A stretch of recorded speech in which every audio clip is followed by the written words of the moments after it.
it's December 2025. You're standing in a Walmart in Ohio, staring at a price tag that makes no sense. A basic coffee maker, made in China, now costs $89. Last year, it was $45. You pull out your phone to check if this is some kind of mistake. It's not. Meanwhile, 7,000 miles away in Shanghai, a factory owner named Liu is staring at his own nightmare. Rows of silent assembly lines. No orders from America, no orders from Europe. His workers are idle. His inventory is piling up like a financial time bomb. This isn't a movie. This is the currency war that nobody wanted to admit was happening. And in 2025, it's not just happening, it's accelerating. The US dollar, the king of global finance for 80 years, is fighting for its throne. The Chinese yuan, backed by the world's factory, is making a play for the crown. But here's the kicker, they're both bleeding. The question isn't who's winning, it's who's collapsing slower. The media loves to pick a side. American exceptionalism versus the Chinese threat. But today, we're cutting through the propaganda from both Beijing and Washington. We're looking at the cold, hard data from 2024 and 2025 to answer the one question both superpowers are terrified to ask: who is actually losing? Buckle up, this is going to get uncomfortable. Let's start with the thing that's hitting your wallet right now. The cost of existing in a world where these two currencies are locked in a death grip. If you're in America, you might think the inflation nightmare ended in 2024. You'd be wrong. By late 2025, U.S. inflation was hovering around 3.2%, stubborn as a stain that won't wash out. That's after the Fed kept interest rates at 5.5% for nearly 2 years, essentially putting a chokehold on the economy to kill inflation. But here's what the headline numbers don't tell you. Let's meet Mike, a truck driver in Pennsylvania. In 2021, Mike could fill up his rig, buy groceries for his family, and still have enough left over for his kids' baseball equipment. Fast forward to today. His wages went up about 4%, sure, but diesel is up 60% from 2020. His grocery bill has nearly doubled for basics. And thanks to what economists politely call greedflation, corporations are padding their profit margins while blaming supply chains. Mike's real purchasing power, what his dollar actually buys, has been shredded. The dollar is strong against other currencies, but weak against the things Americans actually need to buy. Now let's hop across the Pacific. Meet Wei in Chengdu. Wei works at a tech company and earns a decent salary in yuan. On paper, Wei should be celebrating. Chinese inflation in 2025 was around 0.8%, almost nothing. His money is stable, right? Wrong. Wei has a different monster in his closet: deflation. See, when prices barely move or even fall, that sounds good until you realize what it means. It means nobody is spending. Chinese consumer confidence in late 2025 hit a record low. Why? Because the property market, where 70% of Chinese household wealth is stored, collapsed. Wei's apartment, which he bought in 2019, has lost 30% of its value. He feels poorer every single day, even though his salary hasn't changed. In America, your dollar buys less. In China, your yuan buys more, but you're too terrified of the future to spend it. But here's the really dark twist. The US dollar's strength is actually a curse. A strong dollar makes American exports more expensive. That factory in Ohio making steel, it can't compete with cheaper foreign steel because the dollar is too expensive. Jobs vanish. The yuan's weakness? Also a curse. China built its entire economy on exports. When the yuan weakens, it should help exports. But in 2025, it's not working because the world isn't buying. America has tariffs. Europe is broke. The engine is revving, but the wheels aren't turning. The verdict on inflation: it's a tie, but a miserable one. America has inflation eating away at purchasing power. China has deflation eating away at confidence. Pick your poison, dying fast or dying slow. If inflation is a headache, this next part is a heart attack. We need to talk about the thing that connects these two currencies like conjoined twins: trade. For 30 years, the deal was simple. America consumes, China produces. The dollar flows west to east, buying cheap goods. The yuan stayed artificially cheap to keep the factories humming. It was a marriage of convenience. And like most marriages of convenience, it ended in a bitter divorce. In 2025, the U.S.-China trade relationship is in ruins. We're not talking about Trump's 2018 tariffs anymore. We're talking about a full-blown economic iron curtain. By late 2025, the U.S. had tariffs averaging 25% on Chinese imports. China retaliated with restrictions on rare earth exports, the stuff that makes your iPhone and your EV battery work. Let's look at a specific case study: semiconductors. The U.S. banned American companies from selling advanced chips to China. China responded by trying to build its own chip industry. Sounds simple, right? Except it's not. China is still 5 to 10 years behind in cutting-edge chip technology. Meanwhile, American companies like NVIDIA just lost access to their biggest customer. NVIDIA's stock took a 20% hit when the China revenue dried up. Now, look at the American side. You'd think decoupling from China would bring jobs back to the U.S. And to be fair, there's been some reshoring. Factories in Arizona, Texas. But here's the twist. It's not enough. And it's not fast enough. Building a semiconductor fab takes 5 years and $20 billion. In that time, prices for consumers just keep rising because there's no cheap alternative to Chinese manufacturing. Not Vietnam, not India. Nobody has China's scale. Imagine you're Sarah, a small business owner in California. You sell home goods online. For years, you sourced from Alibaba. Cheap, fast, reliable. In 2025, your costs have tripled. Your supplier moved to Vietnam, but the quality is worse and shipping takes longer. You've had to raise your prices by 40%. Your customers are furious.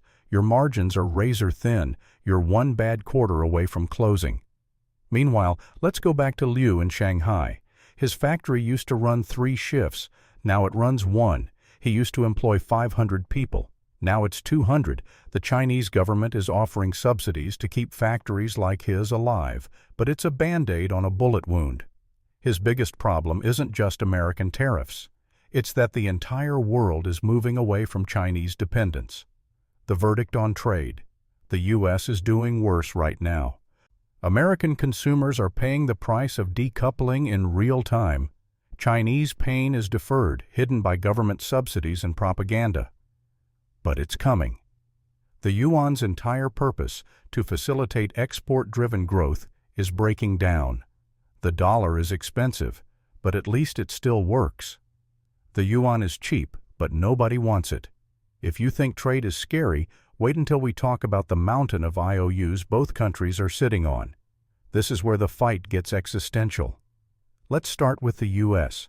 By late 2025, the U.S. national debt hit $36 trillion. That's trillion with a T. To put that in perspective, that's about $107,000 for every single American, including babies and retirees. The interest payment alone on that debt, just the interest, is over $1 trillion a year. That's more than the entire defense budget. Here's the problem. The dollar is the world's reserve currency. That means the U.S. can print money and the world will still accept it because everyone needs dollars for oil, for trade, for reserves. It's an incredible privilege, but it's also an addiction. The U.S. government has been living beyond its means for decades because it can. But in 2025, the cracks are showing. Bond yields, the interest rate the government pays to borrow money, have been creeping up. Why?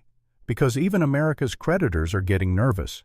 If you're China, holding over $800 billion in U.S. Treasury bonds, you're starting to wonder, what if the dollar loses its reserve status? What if America just inflates away its debt? Now let's look at China. China's official government debt is around 77% of GDP. That sounds manageable compared to America's 123%. But here's the catch. Those numbers are lies. Well, not lies exactly, but creative accounting. China's real debt, when you include local government borrowing, state-owned enterprises, and hidden liabilities, is closer to 300% of GDP. Let's zoom in. Chinese local governments borrowed trillions to build infrastructure, highways, bullet trains, ghost cities. These projects were supposed to generate growth. Instead, they generated debt. By 2025, dozens of local governments in China are functionally bankrupt. They can't pay back their loans. The central government keeps bailing them out, but it's like trying to fill a bathtub with the drain open. And then there's the property sector. Evergrande, Country Garden, these giants collapsed.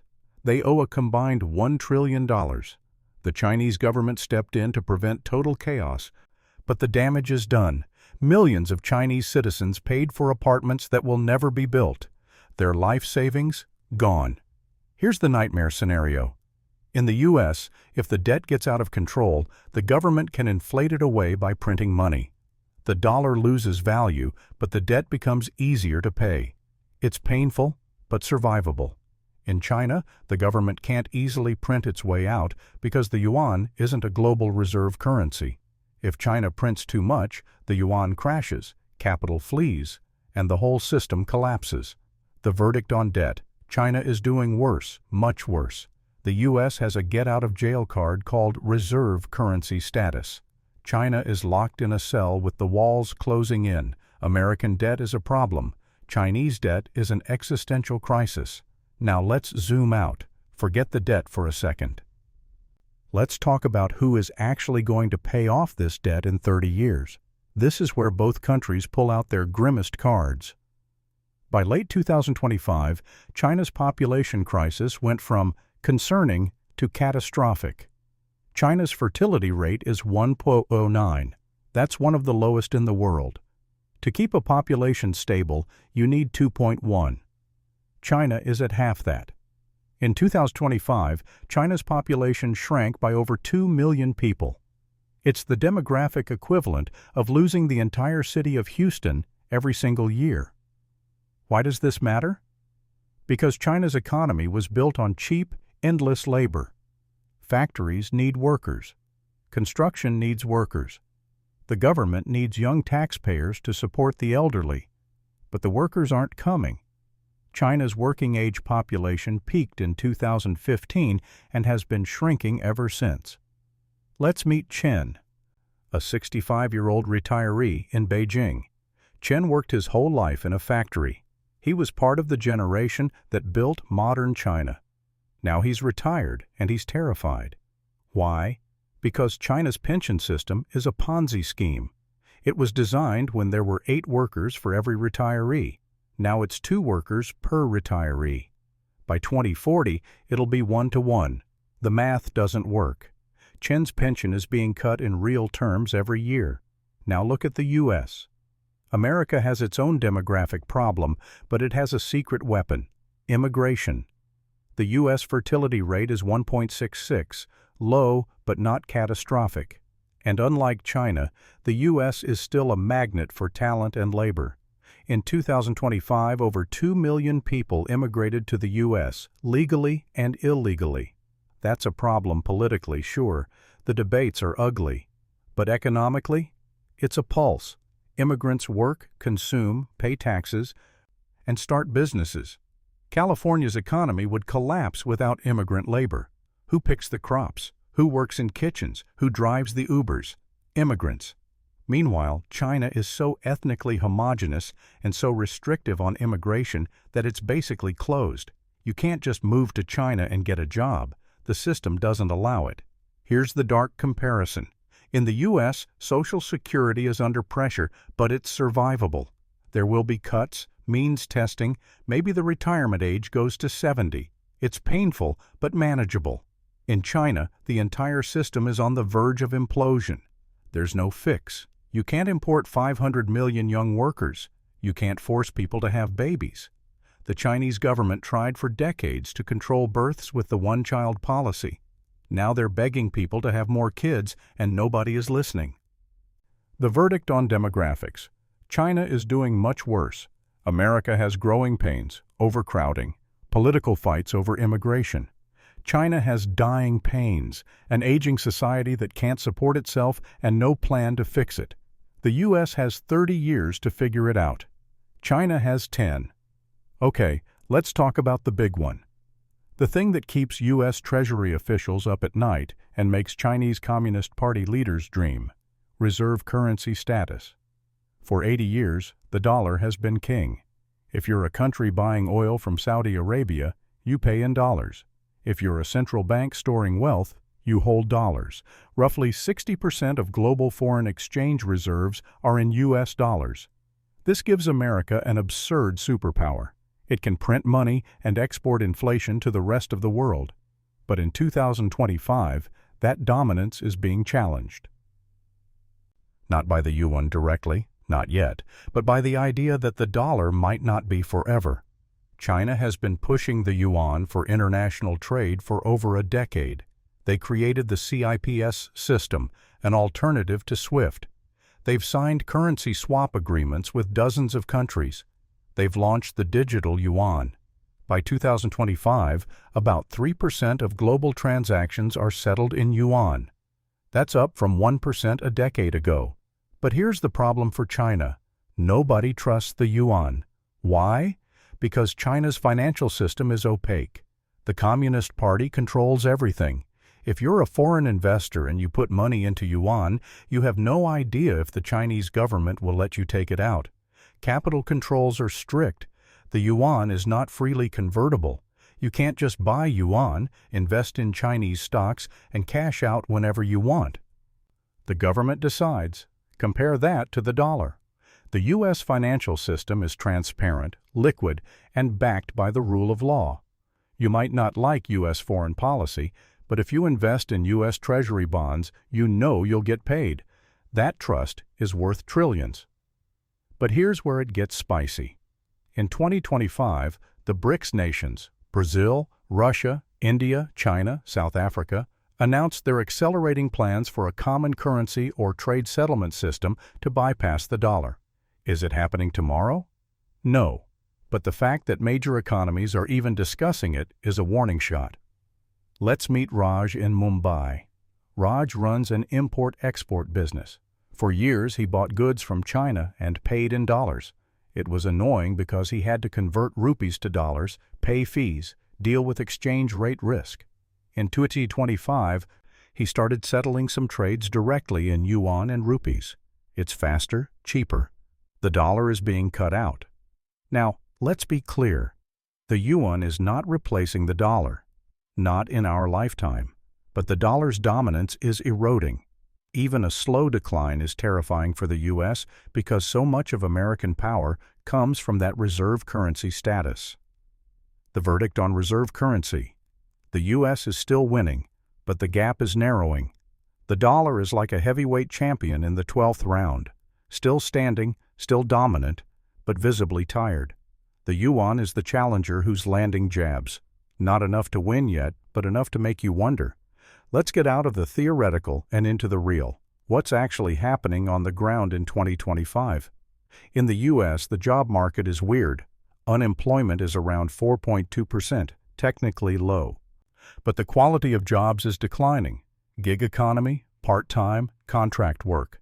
People are working multiple jobs just to survive. Wage growth in 2025 was around 4%, but inflation ate most of it. Real wage growth, adjusted for inflation, is basically flat. Meanwhile, homelessness in major American cities is at record levels. Not because people are lazy, but because housing costs have gone parabolic. A studio apartment in San Francisco costs $20,800 a month. You need to earn $100,000 a year just to afford a basic existence. The middle class is being hollowed out. Now look at China. Official unemployment is 5.2%. But that's a lie. Youth unemployment, people aged 16 to 24, was so bad in 2024 that the Chinese government stopped publishing the data. Estimates put it at over 20%. An entire generation of Chinese graduates can't find work. They're lying flat, giving up on the rat race, refusing to participate in the system. And then there's the consumption crisis. Chinese consumers are saving at record rates, over 30% of disposable income, because they're terrified. Terrified of the property market, terrified of job loss, terrified of the future. When people save instead of spend, the economy dies. It's a deflationary death spiral. Let's meet Emma, a recent college grad in Austin. Emma has a degree in marketing. She's working at a coffee shop because she can't find a job in her field. She has $60,000 in student debt. She lives with 3 roommates. She's 26 and has given up on ever owning a home. She's not living, she's surviving. Now meet Zhang, a 24-year-old in Shenzhen with a computer science degree. Zhang can't find a job either. The tech sector in China imploded after the government crackdown on companies like Alibaba and Tencent. Zhang lives with his parents. He's part of the lying flat generation, rejecting the 996 work culture, 9 a.m. to 9 p.m., 6 days a week. He's given up. The verdict on the real economy: both are doing terribly, but in different ways. America is a high-cost, low-security hamster wheel. China is a low-confidence, no-opportunity dead end. If you're young in either country, you're screwed. The only question is, what flavor of screwed you prefer. You can tell a lot about a currency by how stable the government behind it is. And in 2025, both the U.S. and China are showing cracks, just very different kinds. In the U.S., the mood is explosive. Political polarization is at Civil War levels. The 2024 election was a circus. By 2025, trust in institutions, government, media, even the legal system, is at historic lows. Roughly 40% of Americans believe the last election was stolen, depending on which side you ask. The country is fracturing along political, cultural, and economic lines. But here's the weird thing. The system still works. Sort of. The dollar still circulates. Courts still function. Elections still happen, even if everyone screams about them. It's chaotic, dysfunctional, embarrassing. But it's not collapsing. It's like a car with 3 flat tires. It's moving, just very slowly and making horrible noises. Now look at China. On the surface, stability. The Communist Party is in total control. No protests, no dissent. President Xi has consolidated power like no leader since Mao. From the outside, it looks like order. But scratch the surface, and there's terror. The Chinese people have no trust in the system. They can't protest. They can't vote. They can't even complain online without the censors deleting it. The pressure is building with no release valve. In 2025, there were reports of bank runs, small-scale riots, and local government protests that were immediately crushed and erased from the internet. The thing about authoritarian stability is that it looks great until it doesn't. Then it collapses overnight. Think of the Soviet Union. Nobody saw it coming until it was gone.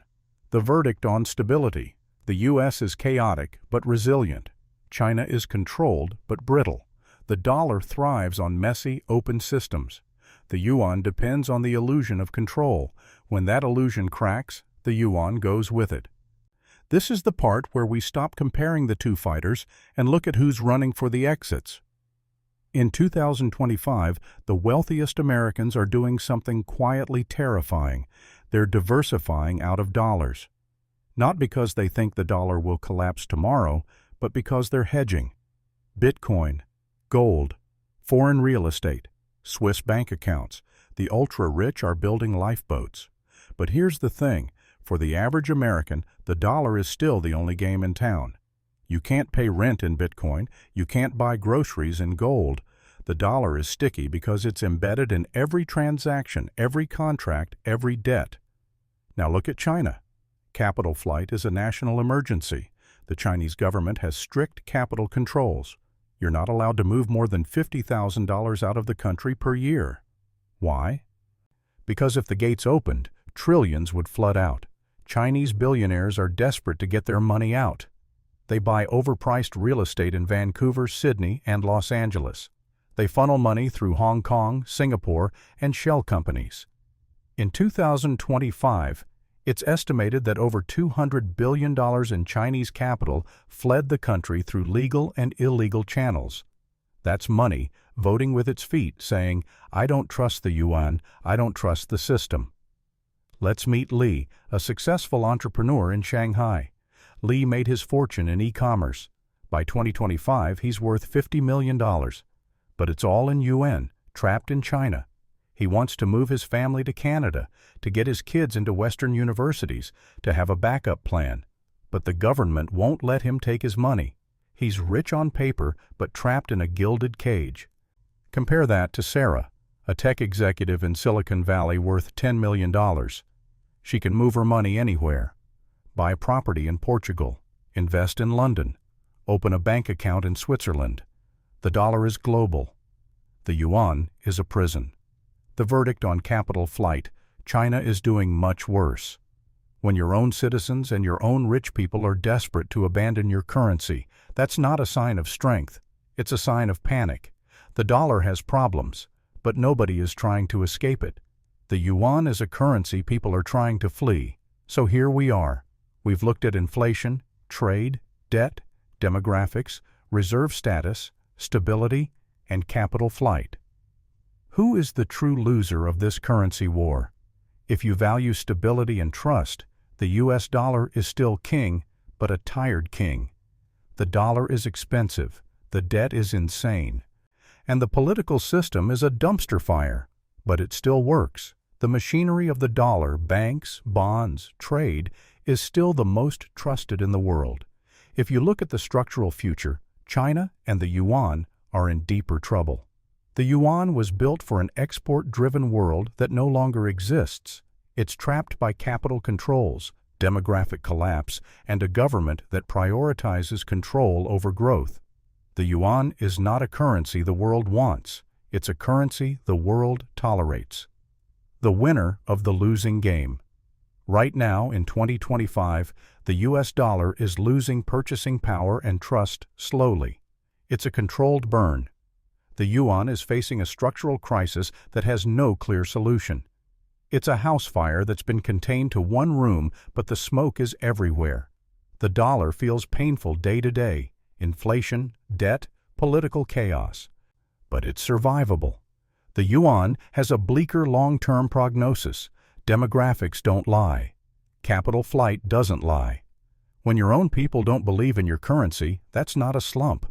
That's a terminal diagnosis. But here's the real kicker. Both are losing to the same thing. The world is moving away from single currency dominance. The future might not be dollar or yuan. It might be a multipolar mess of regional currencies, digital currencies, and commodities. We're watching the end of an era, and both superpowers are too proud to admit it. But hey, that's just the data. Reality is what you see when you check your bank account. I want to hear from you. Are you an American drowning in debt and inflation? Are you Chinese reading this through a VPN, watching your property value collapse? Or are you somewhere else entirely, watching both empires crumble and wondering who to bet on? Let me know in the comments below. And if you want to survive the currency apocalypse, hit that subscribe button. We're tracking the collapse so you don't have to. Thanks for watching. Good luck out there. You're going to need it.